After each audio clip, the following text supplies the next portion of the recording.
So welcome Tim Winton, and Tim works in applied integral sustainability as a practitioner, theorist, educator, designer and consultant. He's currently focused on developing pattern dynamics and integral sustainability pattern language as a planetary social enterprise.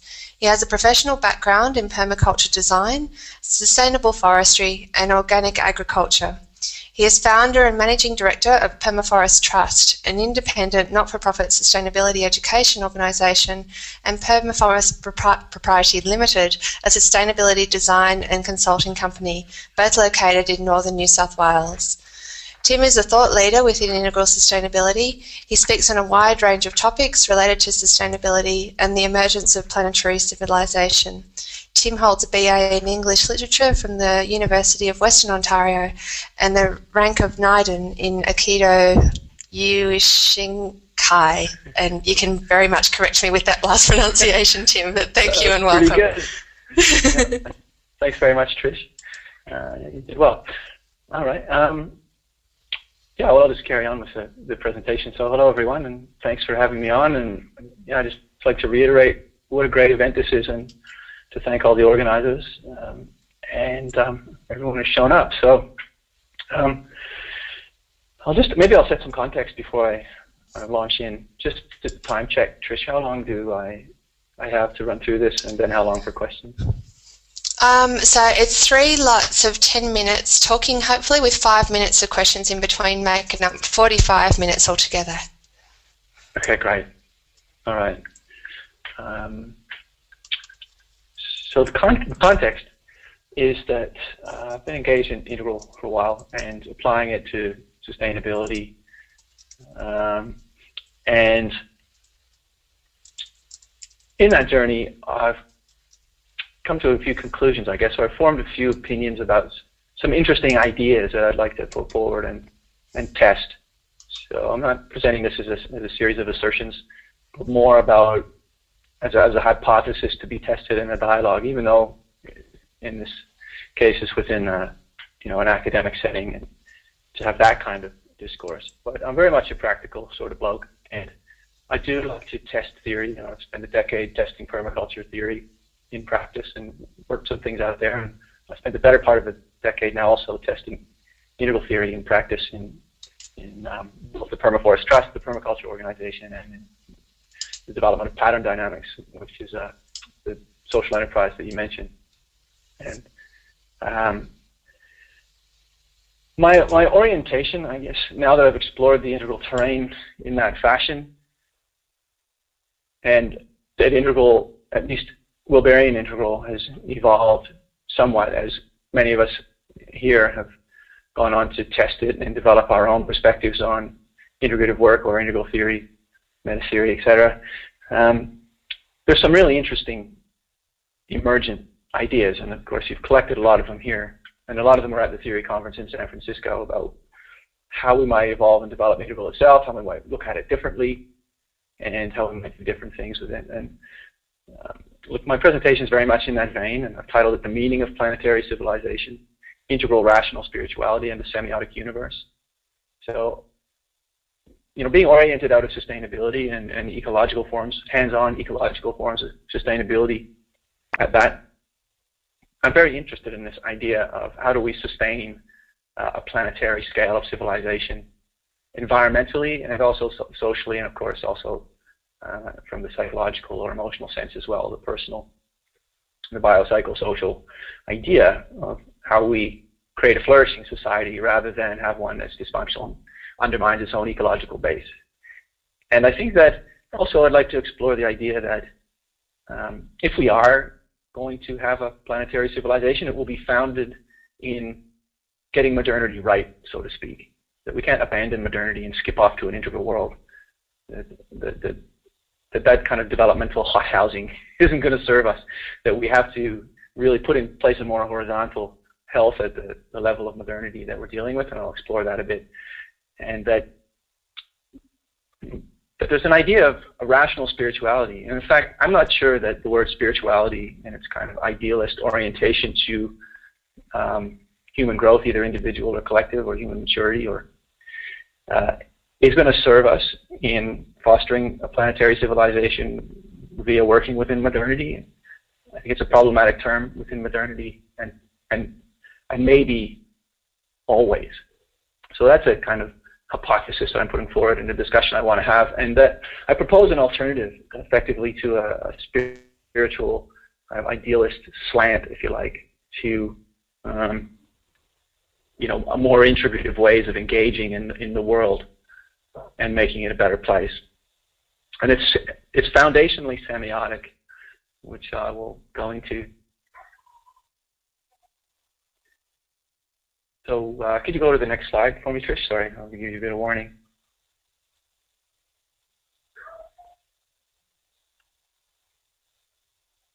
Oh, okay, great. So modernity, I've got a particular take on modernity, which I lay out in the paper and support where I can, that I'll go along with some other theorists who have the idea of early modernity, mid-modernity, and late modernity. And late modernity, I think you can classify as post-modernity. I don't subscribe to the idea that what we call postmodern is actually beyond the modern. I think it's the late phase of modernity.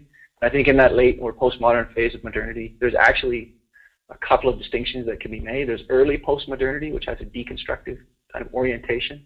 And then there's an emerging reconstructive postmodernity, which I think is another interesting, semiotically oriented way that we can conceive of more integrative ways of being in the world. And I want to pose that in contrast to the more developmental perspective, where the next move is really beyond postmodern. I'm not sure. I think there's lots to explore there, and that we can reconceive of modernity in its full spectrum, and especially its flowering or maturing in its late phase, as a way forward, as a way to create more generativity. So what I'm going to talk about is the idea that we're orienting around generativity or health. You know, I see Will's joined us on the call. The idea of apithology. I think Will and I share this interest that rather than development for its own sake, I mean, developmentalism, maturity in developing, really is only in service of helping us have better lives or better societies, and that development for its own sake isn't useful, and perhaps then we need to orient around the idea as a foundational commitment to generativity, that all of the things that we look at and all the constructs we create and look to, or in fact use, should be in service of generativity. So that's a kind of foundational commitment I'm proposing, and that within modernity we can engender a kind of generativity that to date we perhaps haven't seen or that we aspire to, and that there's no need to really go beyond the modern rational paradigm in order to do this. So I'm calling this reconstructive postmodernism, and I'm co-writing a paper with Brent Sheridan now for World Futures, and Gary Hanson's asked us to do that as guest editor. So I want to contextualize what I'm doing here in relation to kind of the unfolding and development of these ideas as we go forward. Can we go to the next slide? And how are we going for the first 10 minutes, Trish?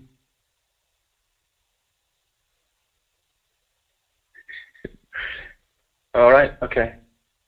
So we have the three meta-theorists who were the focus of the Integral Theory Conference, Wilbur, Bhaskar, and Morin, and I put them in that order on the slide because what I explore in the paper is that I see that Wilbur is at least perceived, the meaning that he makes in his scholarship and his theory is that he's on the epistemological or the epistemic side of the fence, and that Bhaskar is on the ontic side of the fence. When I say the fence, I have this thing called the cosmological divide, where, you know, in the history of Western philosophy, there tends to be epistemological orientations or ontological orientations, and Bhaskar has discussed this and how really we've had an epistic kind of orientation in Western philosophy up until he came along and reinstated ontology as a reputable field to explore as a philosopher. I guess that's kind of how he presented it. But I'm posing that Morin, with his idea of complex thought, really inhabits a middle ground, which I'm calling the semiotic or the methodologically orientated, and that there might be more utility or more generativity in what Moran is proposing, then the kind of dialogue that's emerging between, say, Bhaskar and Wilber, respectively representing that ontic and that epistemic kind of view, and that there's a really interesting middle ground, which is a space all unto itself, and that we can use a semiotic approach, discourse, some complexity in our thought and communications and meaning making, and that meaning then through this kind of semiotic process becomes central. And meaning is about, in the human sense, meaning is what we value, and it has a huge shaping force on the kind of society we get, or the kind of relations or organizations. So that seems to be related to language, which is related to semiotic, signal interpretation, as in sign theory. There's something about semiotic and meaning making that we can make central, I think, and that will be useful for us. So maybe we can pause there and I'll take questions.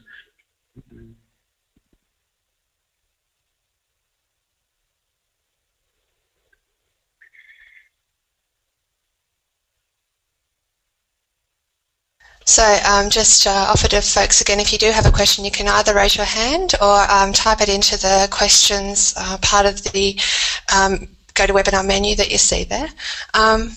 I guess I could ask an opening question, Tim. Thinking Bhaskar particularly, and when he takes on modernity, he's actually challenging the what he describes as ontological monovalence, the idea that modernity tended to anthropomorphize and put sort of right human meaning making into the structures of what it was actually trying to look at and see at the same time, and kind of conflated those. I'm curious about what your sense is of that, or how you'd think it could be addressed. I was excited to hear you describe Marin, and there might be possibilities in there. But yeah, do you have a sense of how, particularly Wilber, with arguably an ontology of consciousness, might be brought into contact with what Bhaskar actually takes on in modernity, which is the anthropomorphism in ontological monovalence?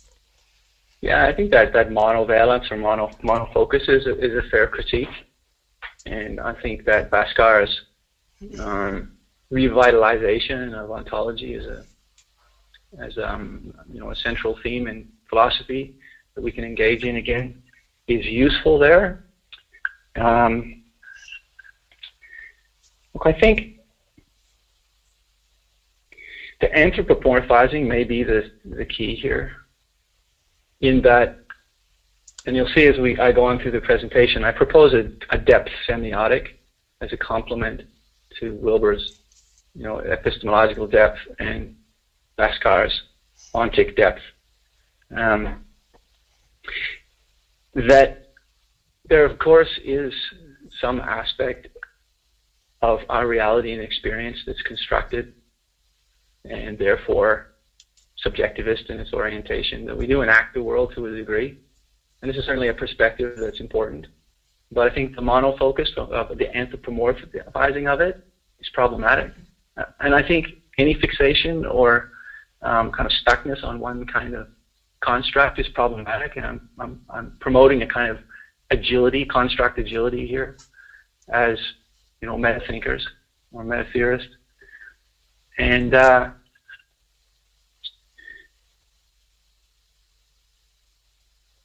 yeah, I think there's necessarily a way out of it, but there's a way to widen the discourse beyond just the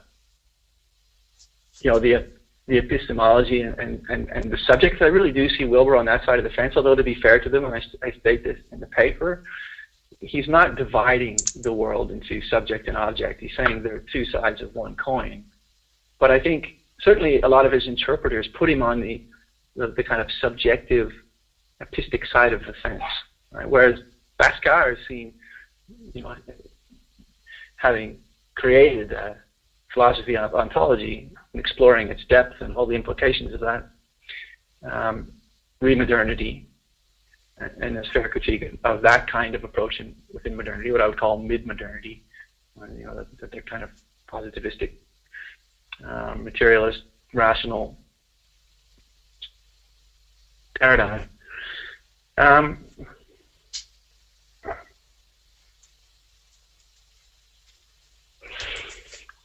Yeah, I think we can, if we can include the semiotic, or if we really start to explore more, not only epistemology and ontology, but methodology as something more central, or to at least experiment with that, to take a hypothesis where perhaps it's the relationality and the meaning making and the semiotic, or the method by which a seeming subject perceives a seeming object is central.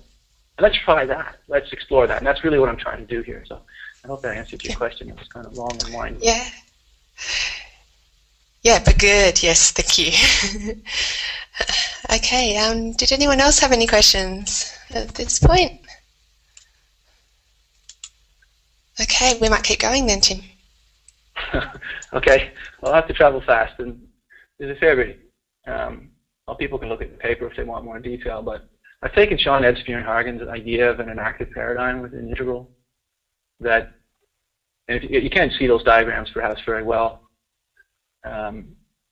but Sean, in his paper on ontology of climate change in the Journal of Integral Theory and Practice, said, look, we have kind of a methodological pluralism. We explore epistemological depth, but we don't have much to say about ontology.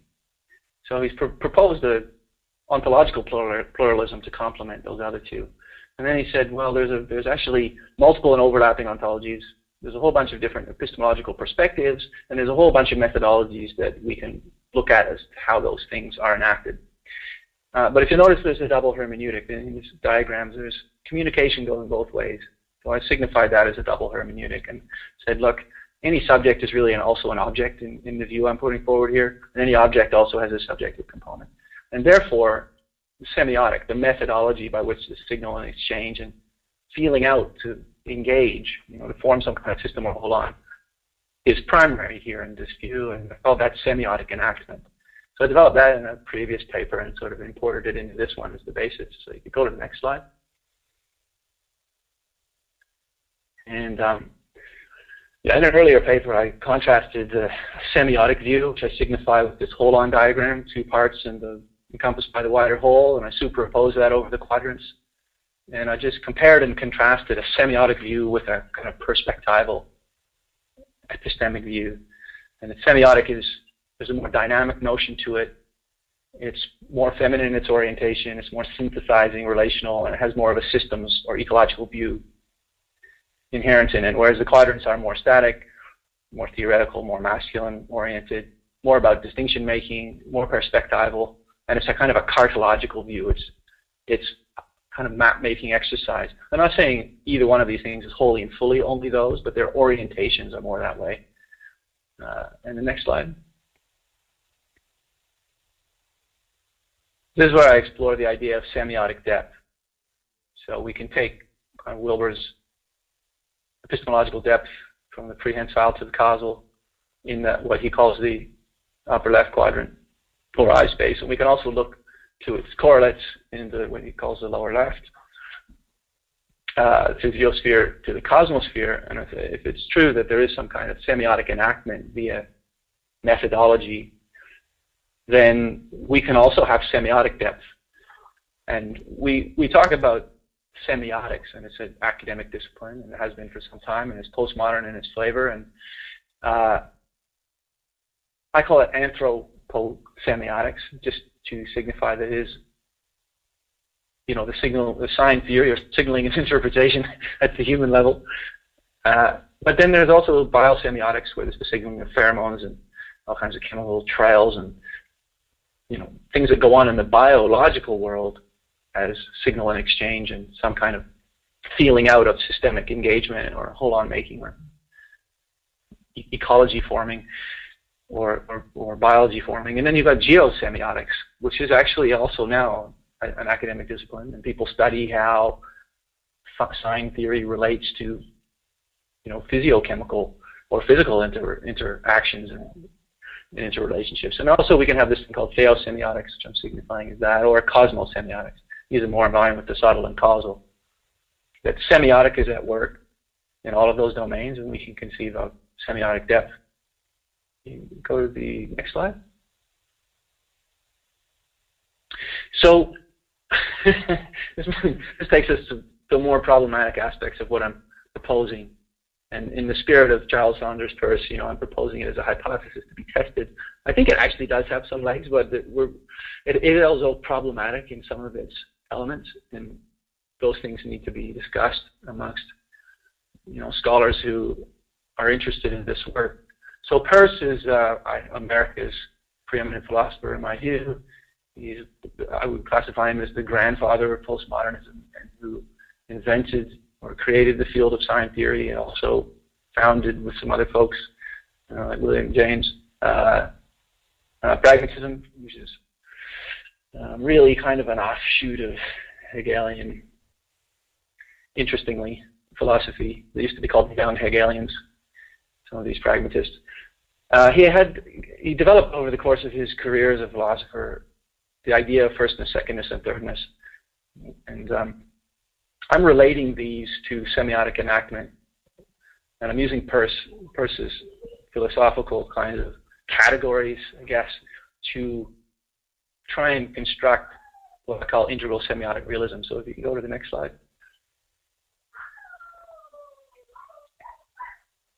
So this diagram is meant to signify a hypothetical way of constructing and proposing a mechanism, really, by which we can include a whole range of philosophical and theoretical commitments, which I'm kind of stitching together here. So we are bringing in Bhaskara's depth ontology, we're preserving Wilber's perspectivalism, we're working with Edwin Hargan's enactive paradigm, with semiotic enactment.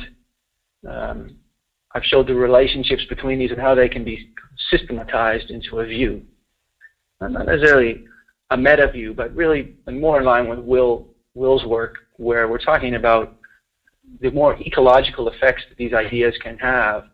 Rather, I'm not proposing a kind of meta mechanism here that integrates all these. I'm saying this is maybe how they relate in a more ecological fashion, and the meaning that we can make out of that, and signifying it with this diagram. And the idea is basically that, a la Bhaskara, you can have no kind of relationship in any kind of existence in the world unless there's a non-dual foundation or ground, or in terms of the cosmic envelope holding that ground, that we can all experience. Right? That relationality is predicated on this non-dual foundation, and it need not be mystical. It need not be. I mean, it can be, but it need not be. It can be realist. So I'm posing a realist orientation with semiotic and integral. So integral really, in this case, representing more of the perspectival view, semiotic the methodological view, and realism the morontic kind of propositions in philosophy and theory.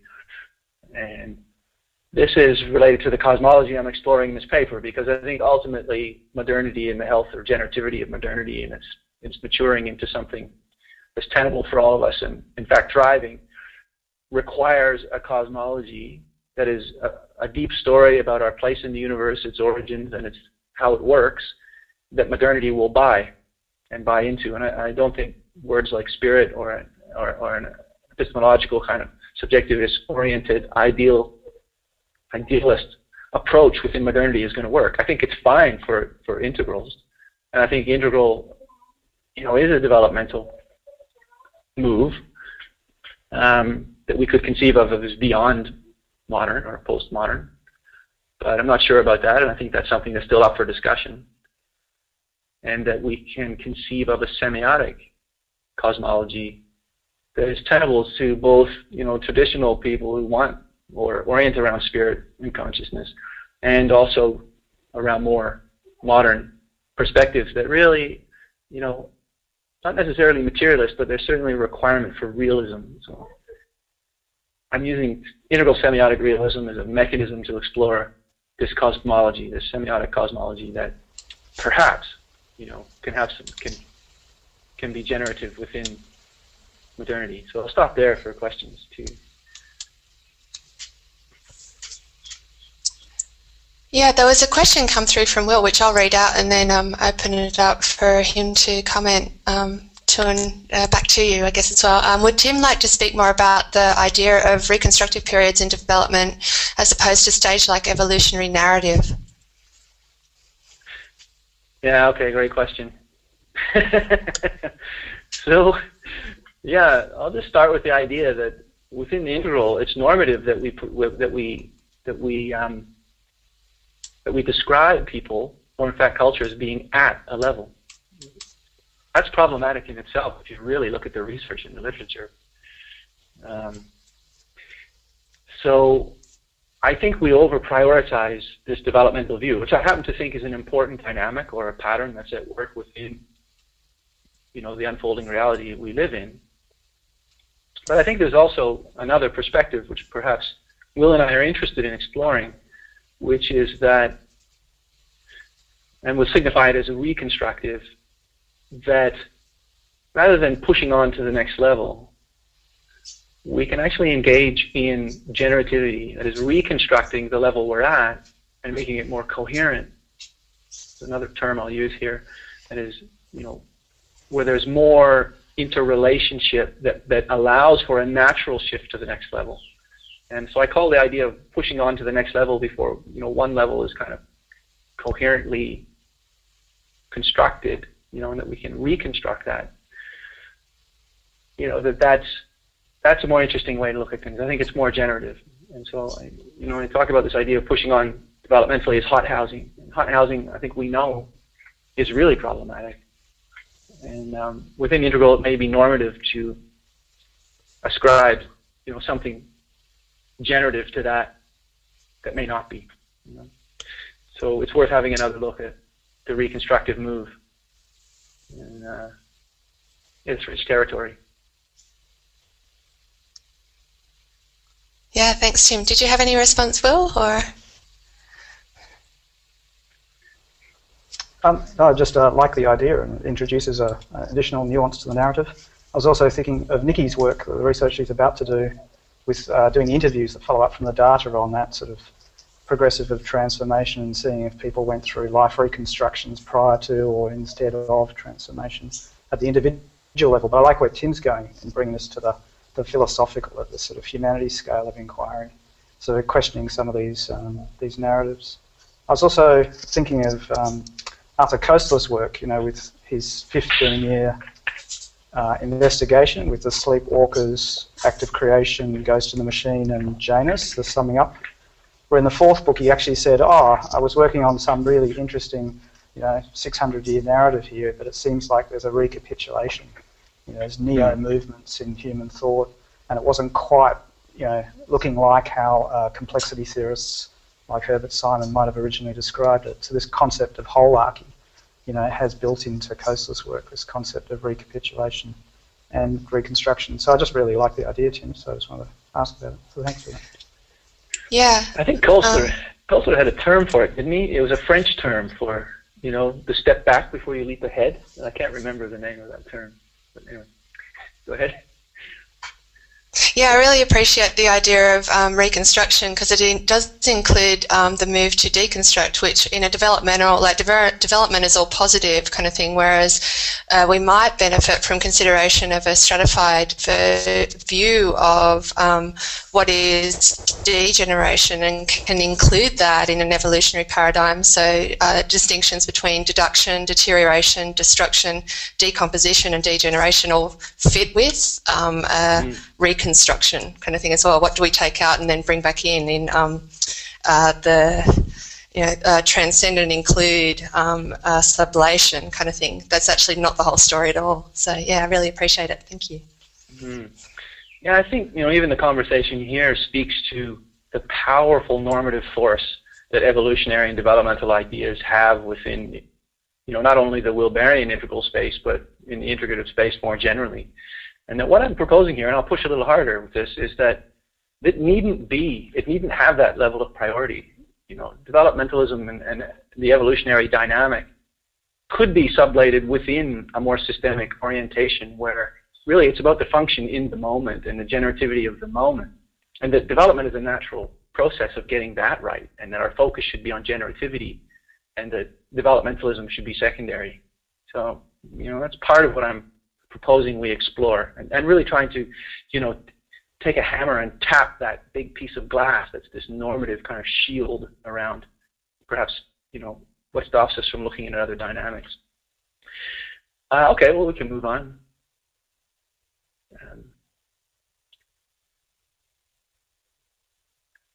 So I'm proposing a shift from Wilberian panpsychism, although to be fair to him again, he does sometimes refer to his approach as pansemiotic, but I'm claiming a stronger, more definitive pansemiotic stance and contrasting that with Wilber's panpsychism, which I still think it has semiotic dimensions, but it's still fundamentally psychic or idealist in its conceptions, right?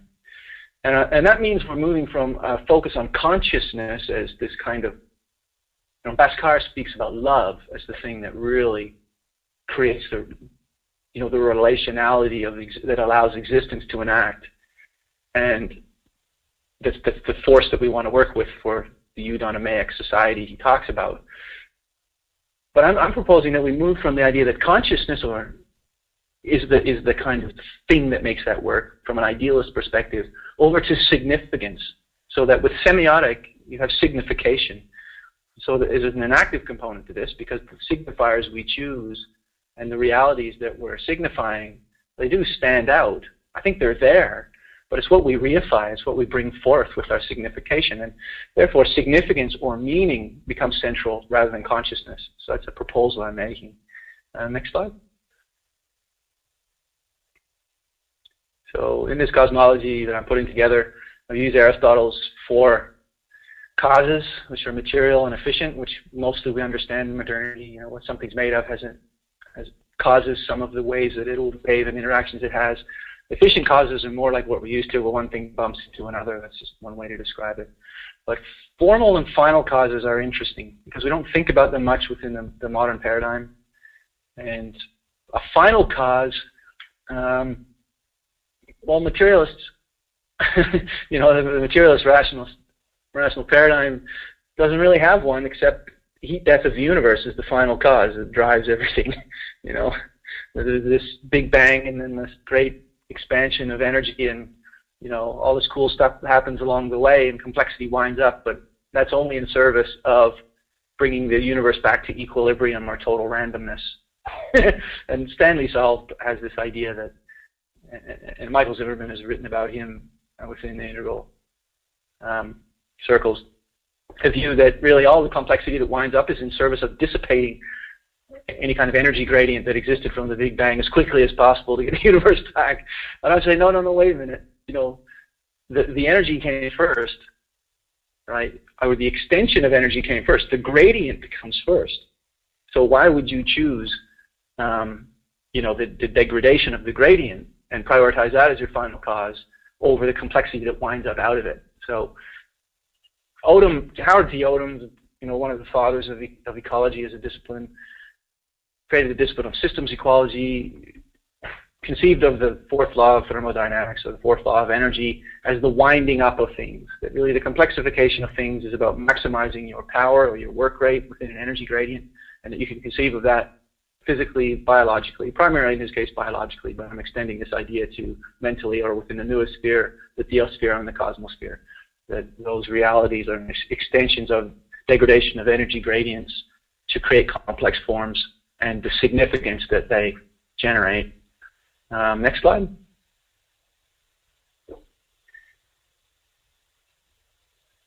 So then I ask a question, pragmatically, how will we signify what I would term the real, or, in more normal integral discourse we would use the word spiritual, but I think I'm going to give that word away and what it signifies, because I don't think it has pragmatic utility or generativity within this idea of the maturing of modernity. So, is it idealist, consciousness-oriented, spiritual, and all of the traditional trappings and things that signifies? Or do we conceive of it as more of a realist, non-dual realization, that is full experience of the real? So, next slide. I know, here's Rupert Sheldrake, who's been getting a lot of press lately. The Evo-Devo people, evolutionary developmentalists, are having another go at Sheldrake's ideas, and look, they've got some good criticisms of his formative causation. But I still think that his ideas stand. I think that at this point he's proposed a theory and a mechanism that's viable and explains a whole lot of things that other theories don't and take out a whole lot of IOUs on. So the idea is essentially that we can't explain form, we can't explain the shape or the nature of the systems we get based in the biological realm on genetics. There's no real mechanisms there that are viable. People are proposing some that they think are. We'll see. I think that argument or that discussion is a long way from being resolved. However, we can use Rupert Sheldrake's well-developed hypothesis of formative causation as a way to look at formal causes. So we have our final cause, which is the fourth law. That is the winding up of complexities. Is the telos of the cosmos. Is its directionality. And that the forms we get within that, and this is a realist view, that there are real things in the real world. They might not all be physical objects, but they're real. And that they have form. Therefore, they have form. And my interest, therefore, is systemic or ecological in orientation. And how do we get these forms? Well, Sheldrake proposes fields and has quite a lot to say about that. I think it's actually a theory now, not just a hypothesis. It's been tested enough. I think it's a viable theory to use here. And also Terence Deacon has some interesting things to say in this regard. And also related to Bhaskara's idea of absence and the absenting of an absence being the creation of something. And Deacon's work is in line with this. And I think there's a collection of ideas here that are really interesting. Next slide. Right. Okay, so I'll finish off here. That what I'm in putting together this set of kind of overlapping and hopefully coherent philosophical, cosmological, and theoretical commitments, that we've preserved Wilber's post-metaphysical relationship between epistemology, methodology, and ontology, and also Ebsbury and Hargan's derivative and active paradigm. We've embedded Bhaskara's realist approach to ontological death, but we've prioritized Morin's view on method, right, and the fundamental orientation to method and what that actually means, which is oriented around meaning. So the centrality of signification via method to non-duality is then extended, and a notion of semiotic enactment is further enhanced with Peirce's semiotic philosophy to develop a mechanism termed integral semiotic realism. Okay, so I'm proposing that mechanism, and I think we can look to it and we can see if it has any utility. And suitable material and efficient causes are derived from the concept of energy as the primal emergent from the Big Bang. And I didn't discuss this a lot, but energy has a curious ontological status. It has a kind of aliveness, and it drives material change, but you can't ever get your hands on it. So it does seem to inhabit this semiotic middle ground in a way. And that if that's if those are the material and efficient causes that drive change in the universe, then we have formative and final causes that put together a cosmological picture that includes realization, and the realization of the non-dual core, that place in the singularity before the Big Bang where everything is united, and that there's a kind of leftover connectedness that never leaves reality as it extends from that, and we can conceive of that as a kind of realist non-dual approach. And we turn Searle's idea of the second law of thermodynamics as final cause on its head and use the fourth law instead. And then, okay, if we have a final cause and there's a telos and there's an energy driving this expansion or, coming into realization of the real or the world, the universe, then how does it get its form, and how do these forms keep recurring, and why? We can take some kind of field-like quality. And I contend that if that's true, then these fields would exist within probably not the non-dual as Bhaskara describes it, but the actual, those kinds of, and I conceive of them as kind of the archetypal realm that creates the empirical reality, or patterns or templates, or these aspects of reality that are just below the empirical, but not two, if you like, of the non-dual. You're emerging out of that. So next slide. I think we're done. Right. So the important part of this slide, and I won't read the whole thing, is that there's an importance in engaging deeply with modernity and providing a story of that. And tied up with all of this is a shadow element. well, here it is. So the importance of engaging deeply with modernity takes on a new meaning and allows integrals to dispatch with the current reluctance to enable it as an inherently destructive manifestation. Working within modernity takes on a powerful new significance and normative force. By integrating the shadow of modernity, its ultimate gift to humanity and its ultimate promise, the light of reason is liberated to generate its own maturity as the realization of an integral world. So if we're looking for ultimate meaning, then we can look to realization, that is, coming to experience or know or be the real as a generative force or a generative proposition. And that can be enacted within modernity. Modernity will buy that. There's a viable story, and there's meaning, real unitive coherence making meaning in that proposition. Or at least that's what I'm putting forward. So I'll stop there and take a couple more questions if we've got time. Yeah, there had been Keith had his hand up, and it just came up as on, at least on my screen, at the very end of the last set of questions. So, Keith, I've just unmuted your microphone. Did you want to ask a question? Okay. Yeah, can you hear me? Yeah. Okay, yeah, thanks, Tim, for all of that. I got to say there's not a lot in that I have a real problem with, except that there's any real problem about consciousness except for the fact that moderns are not comfortable with it. Is that, am I just being, am I being thick about this? I mean, personally, I'm very, like a lot of people I know, very comfortable with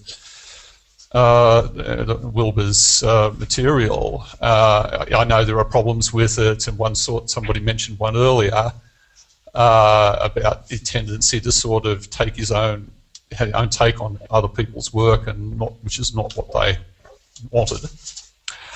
That's all fine. It just seems to me that I can just kind of reconceptualize what you're saying is that if we're working in the modern space, which we tend to have to do, we need to talk in certain ways. And this whole business about the real, I don't see energy as being any fundamentally different from spirit when you in the last analysis, if you're going to. And this realism, in my academic philosophy work a long time ago, there was a very murky discussion about realism and non-realism, and nobody seemed to have quite a handle on what exactly it meant, although for a lot of people it just seemed to be, are you a materialist or aren't you? And yeah. So, and I've never been a materialist. I've always found fundamental philosophical problems with it. So I'm just wondering whether is this just more than pragmatic in the broad sense of, look, use that kind of language because they won't gel with another type of language. And we know that a lot of the spiritual traditions come with a lot of traditional baggage. And there's a lot of talk about it, basically purifying, say, Buddhism of its hierarchical whatnots.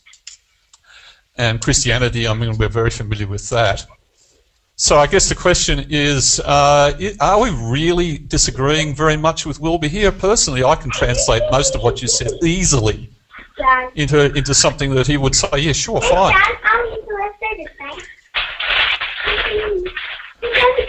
Okay, let me finish up here. Come on.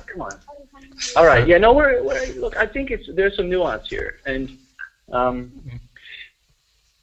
I think that, I don't necessarily have a problem with consciousness, but however, I feel like, and for me, it's about realization. I think a lot of the so-called spiritual traditions are talking about realization, and that's one way to signify the real.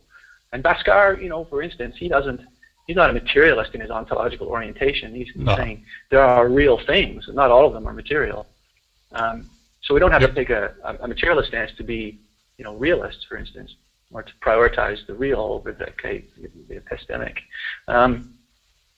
But I like the term realization because I'm not just trying to cook up that signifier because I think it'll fly with modernity, although I think it will. I think this is a more generative way, and that's my foundational commitment, is to generativity. I think it's a more generative way to conceive of, let's call them the higher aspects of human experience than spirit. I just think that, you know, that signifier points to a reality which existed, you know, or resonated as a signified a very long time ago.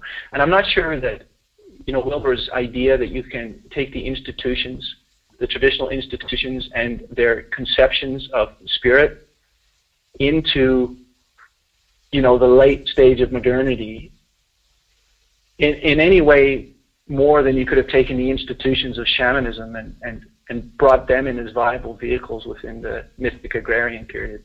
I think maybe we're talking about wholly different conceptions of these deeper realities, and I'm kind of proposing that argument. I mean, I don't know. I'm going to test this idea out on people like yourself who can give me informed comment, you know, and see where it goes. Well, it's like me being a Christian. A long time ago, I sort of asked myself, "Am I any longer a Christian?" Well, the answer seems to be that in terms that the people I used to associate with would understand or accept, I'm not, because there are certain things I no longer accept and so forth. On the other hand, I can easily reconceptualize Christianity in a way that, sure, I'm a Christian. You know, I can. So it's really, I suppose, the terminology bothers me not a great deal, and I think the idea that you definitely get from Wilber is that there's something really important in those traditions that needs to be acknowledged and integrated, and it doesn't really matter whether you like the term spirit or not. The reality is that reality is always, already, as he says there. I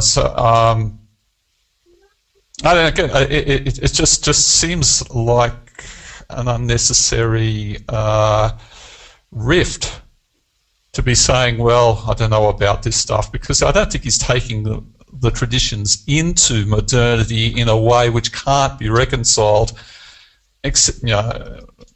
radically. It may be a communications problem or translation problem, but I just don't really see that it is a fundamental problem.